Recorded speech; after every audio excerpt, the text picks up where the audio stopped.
Olá, pessoal. Então, vamos corrigir o nosso AP1. Uma das questões foi anulada porque era para ser uma questão dissertativa e ela veio no finalzinho dela solicitando ou afirmando que existiam alternativas que na realidade não existiam. Então, ela foi anulada, todos foram beneficiados. Informar-lhes também que as questões elas estão embaralhadas, portanto, a minha questão 1 pode ser a 2, ou a 5, ou a 10 de vocês. Então, vocês vão ter que procurar, quando forem corrigir, qual é a questão de vocês. Outra coisa, lembrem de fazer a avaliação institucional. É importante porque nós só podemos reclamar se ocorrer, se nós avaliarmos a instituição. Está disponível, né? Acho que até o final do mês. Outra coisa, segunda-feira próxima, teremos a nossa aula magna. Então, todos deverão participar desta aula. Tem que se inscrever lá no site da UBRA, nas lives, porque para valer horas complementares, tem que haver essa inscrição. Certo? Então, vamos para a correção.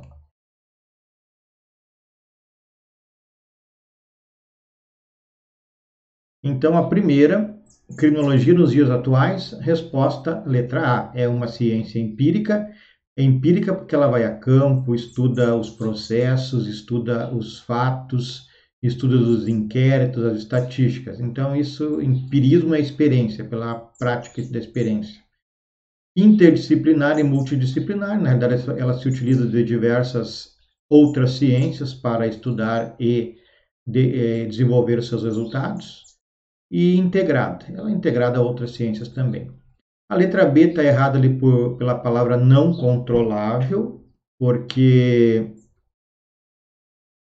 ela é controlável. Uma ciência tem que ser controlável. A ciência ela tem um caminho a ser percorrido, a epistemologia, né, um caminho epistemológico, ou seja, um caminho sistematizado, controlado, porque ela não pode ter variações para um resultado indubitável, digamos assim, um resultado que não seja colocado em xeque, ao menos. A ciência tem que ser rigorosa, então ela tem que ser controlável. Se não é considerada uma ciência, está errado, ela é uma ciência, tanto que o conceito já diz. Criminologia é a ciência empírica interdisciplinar que estuda a vítima, o criminoso, o fato e o controle. Então é uma ciência. Letra D, a C está errada aqui então por dizer que não é uma ciência. Letra D não é considerada uma ciência, também já está errada. Próxima. Contemporaneamente, a criminologia é conceituada como uma ciência empírica e social, que estuda o criminoso, a pena e o controle social. Bom, a empírica, ok, social, ela não está no conceito dela. Estudo criminoso, a pena e o controle social. E além de não estar no conceito social, né, ela estuda a pena, mas não está no conceito também, mas ela estuda, é um objeto dos estudos da criminologia.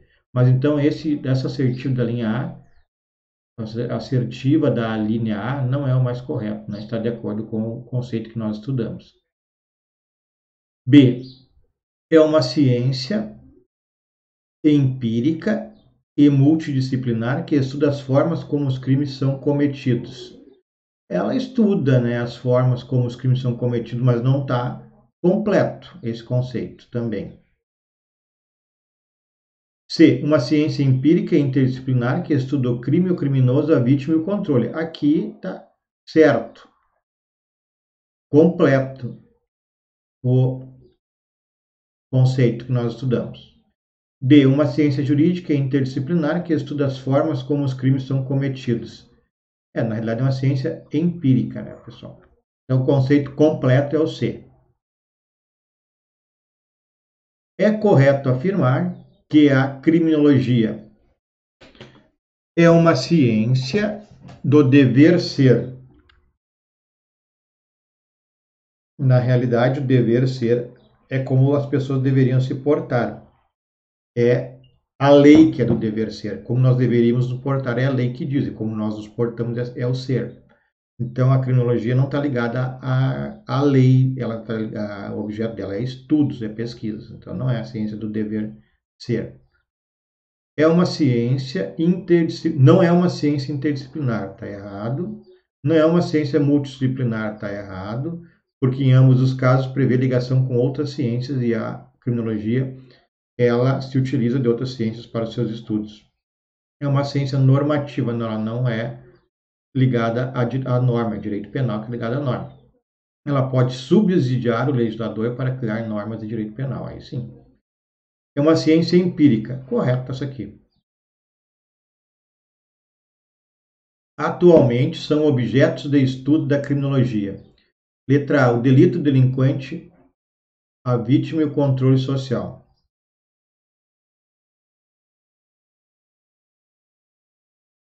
Atualmente são objetos de estudo da criminologia, o delito, o delinquente, a vítima e o controle social. O delito, a antropologia,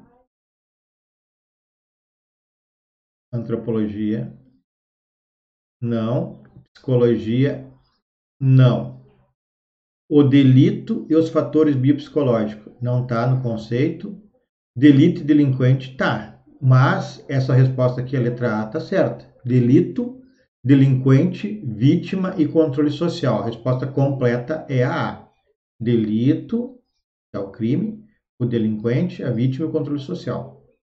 Certo, a letra A é a resposta correta, pessoal. Letra A é a resposta correta. Aqui não está completo a letra D.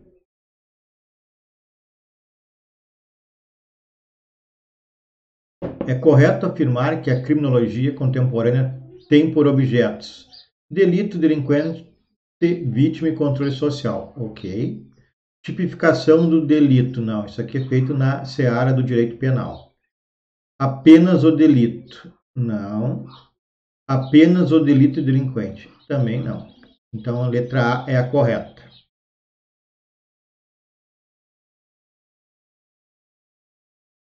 Para a criminologia, o crime é um fenômeno social, né? Não é filosófico, normativo do direito penal, penal também é do direito penal. Então, o crime é um fenômeno social, ele vem do meio da sociedade.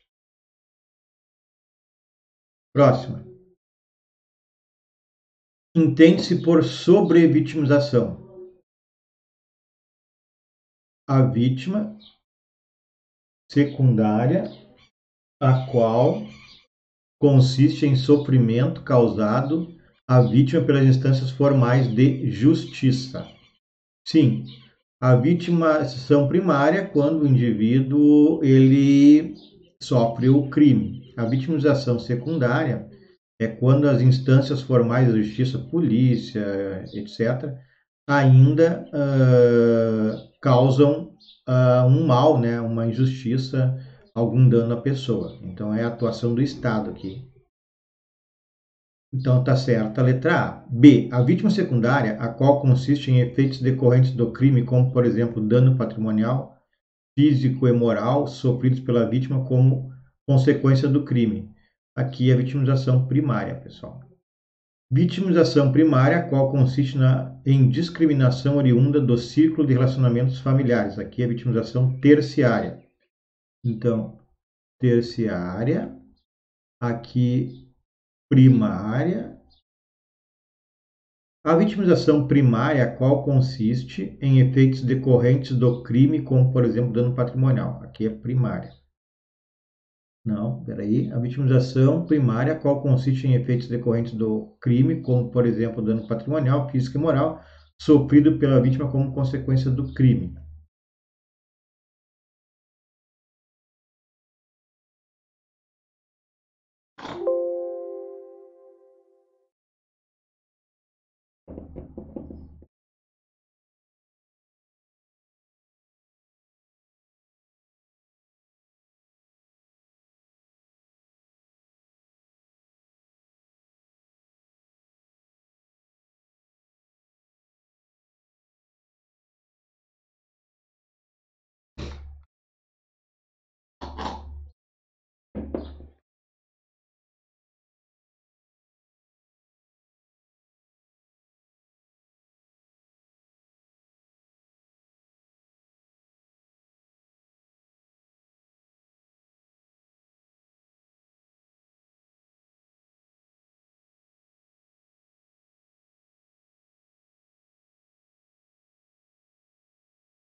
Bom, próxima. Entende-se por sobrevitimização. A vitimização secundária, a qual... Deixa eu ver.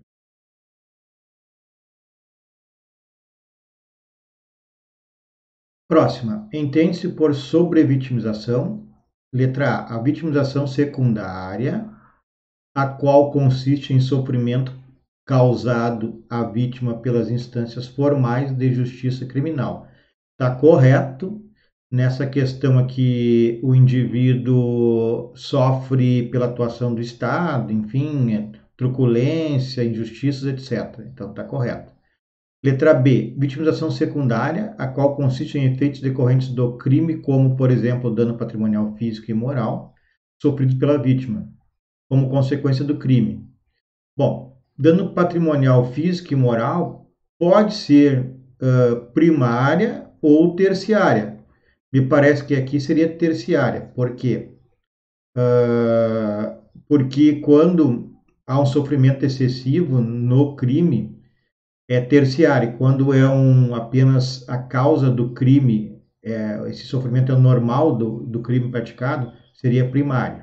Então fica bem claro aqui, mas aqui não fala em sofrimento excessivo, fala em dano patrimonial, físico e moral. Pode ser primário nesse caso aqui, mas secundário não é. C. A vitimização primária, qual consiste em discriminação oriunda do círculo de relacionamentos familiares.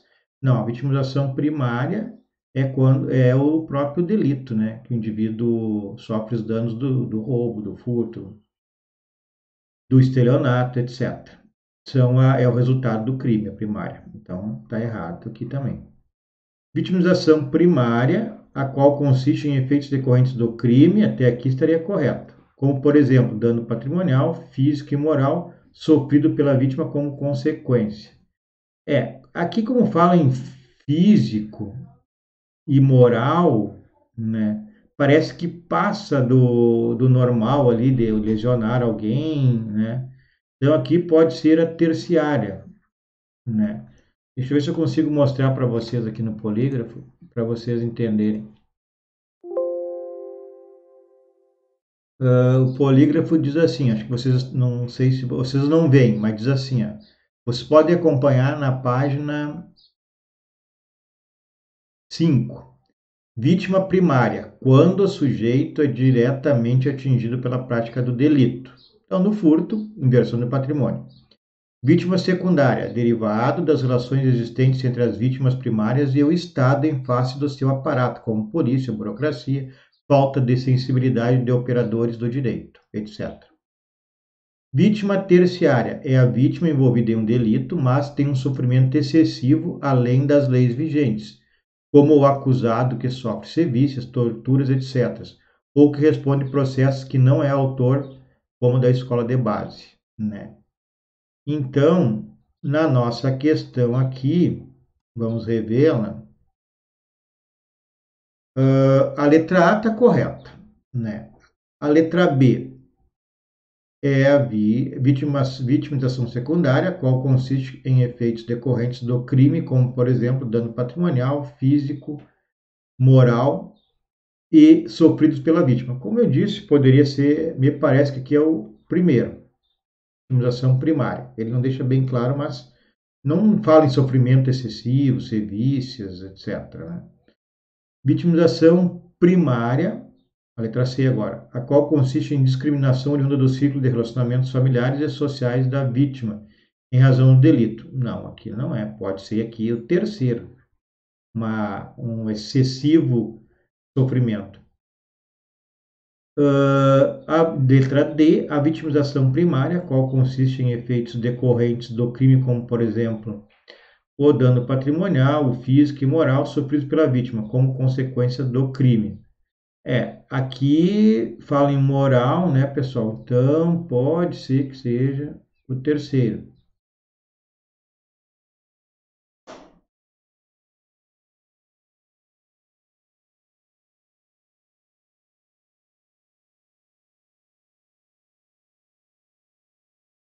Bom, então vamos lá. Entende-se por sobrevitimização A resposta correta é letra A, a vitimização secundária, a qual consiste em sofrimento causado à vítima pelas instâncias formais de justiça.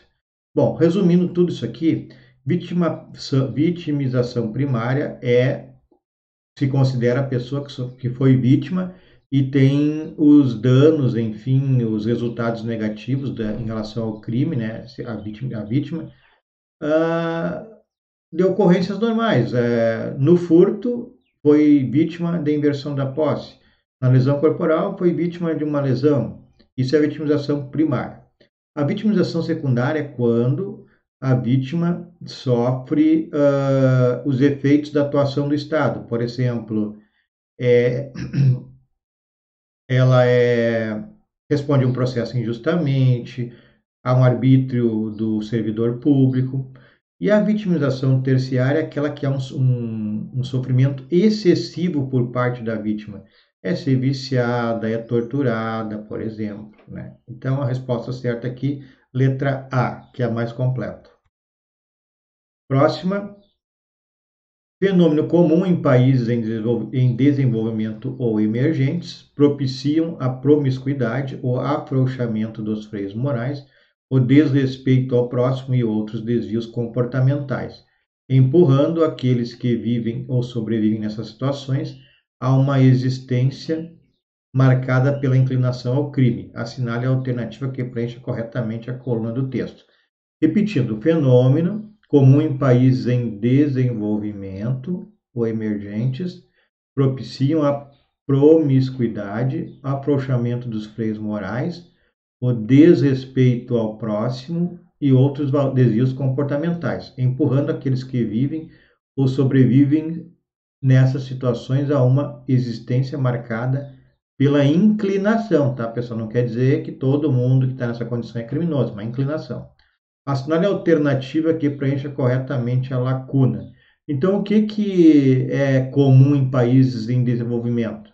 Que propicia promiscuidade e afrouxamento dos freios morais? Religião não é.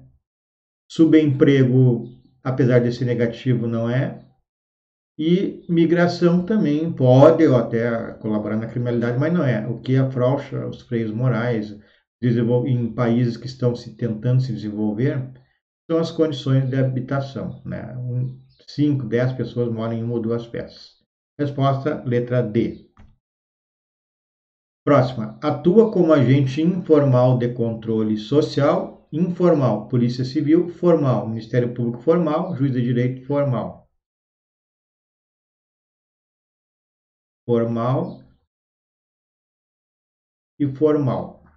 Então, só sobra a alternativa B, que é controle informal, é a opinião pública, no controle social. Então, para controlar a sociedade a não praticar crime, os órgãos, polícia, Ministério Público e juiz, fazem parte do controle formal, são órgãos criados formalmente para o Estado para esta atuação. A opinião pública não, as pessoas vão falando, dando opiniões, né? Também serve para tentar que quem tende a cometer crime, quem está em situação de vulnerabilidade para praticar crime, pela opinião pública possa não desenvolvê-lo. A história da criminologia conta com grandes autores que, em suas obras, contribuíram significativamente na construção desse ramo do conhecimento. É correto afirmar que César Bonessa, 1738 a 1794, o Marquês de Beccaria, foi autor da obra Delitos e das Penas, né, pessoal? Ele escreveu essa obra em 1764. Vocês vão lembrar que o L'Uomo Delinquente é uma obra do Lombroso.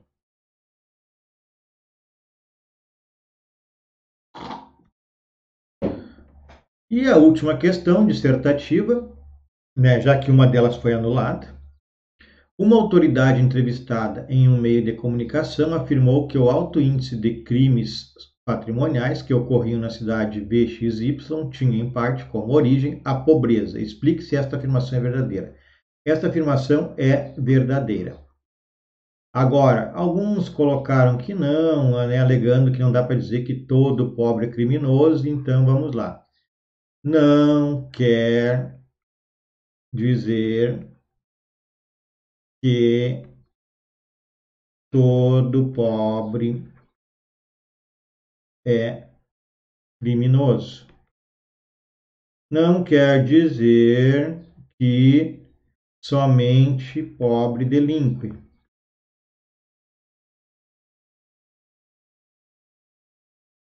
Crime patrimonial, principalmente. Mas é um fator social comprovado por pesquisa que a pobreza influi, empurra para a prática de crimes patrimoniais. Então a resposta é correta. É um dos fatores sociais, né, que colaboram, influem na prática do crime. Certo, pessoal? Então, estamos aqui encerrando a nossa correção do AP1 e na próxima eu estarei deixando um TDE para vocês resolverem também e na próxima semana nos vemos online, certo? Um abraço a todos aí, se cuidem.